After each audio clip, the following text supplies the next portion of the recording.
Welcome back to நெல் items. திரை விமர்சனம் பகுதியில் யத்தா சத்யநாராயண இயக்கத்தில் பாபி சிம்ஹா, தலைவாசல் விஜய், ஜான் விஜய், வேதிகா மற்றும் பல நட்சத்திரங்கள் நடிச்சிருக்கக்கூடிய படம் தான் ரசக்கர். படத்தோட கதை என்ன அப்படின்னு பார்த்தோம்னாக்க, இந்தியா சுதந்திரம் அடையிறதுக்கு முன்னாடி 1938 பிறகு 1948 வரைக்கும் ஹைதராபாத்தை ஒரு ரசாக்காரர்கள் ஆண்டிருக்காங்க அப்படிங்கிற மாதிரி இந்த கதையை ஓப்பன் பண்ணுறாங்க. அதுக்கப்புறம் என்ன நடந்தது அப்படி பார்த்தோம்னாக்க, இந்து மக்கள் இருக்காங்க, முஸ்லீம் இருக்காங்க. இந்த படத்தில் இந்துக்களுக்கும் முஸ்லீம்களுக்கும் அமைதியை சீர்குலைக்கிற மாதிரியான காட்சிகள் படம் முழுக்க அபத்தமான காட்சிகளாக இருக்குது. அதே போல் இதில் இப்போ இந்த வரும் மக்களவை தேர்தல் சமயத்தில் இது போன்ற மதத்தை தூக்கி பிடிக்கிற படங்கள்லாம் வெளிவந்திருக்கு அப்படிங்கிறது இப்போ கொஞ்சம் சந்தேகிக்கிற இடமாக தான் இருக்குது.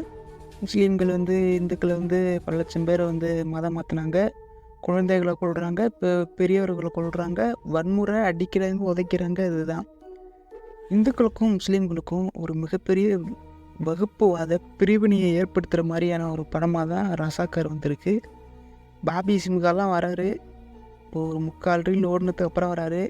இடையில எதுக்கு வந்தார் என்னாருன்னு அவருக்கும் தெரியல, படம் பார்த்து நமக்கும் ஒன்றும் புரியல. படம் எப்போ தான் முடியும், எப்போ சீட்டை விட்டு எழுந்து போகலாம் அப்படிங்கிற மாதிரி ஒரு ஃபீல் தான் இருந்துச்சு படம் பார்க்கும்பொழுதெல்லாம்.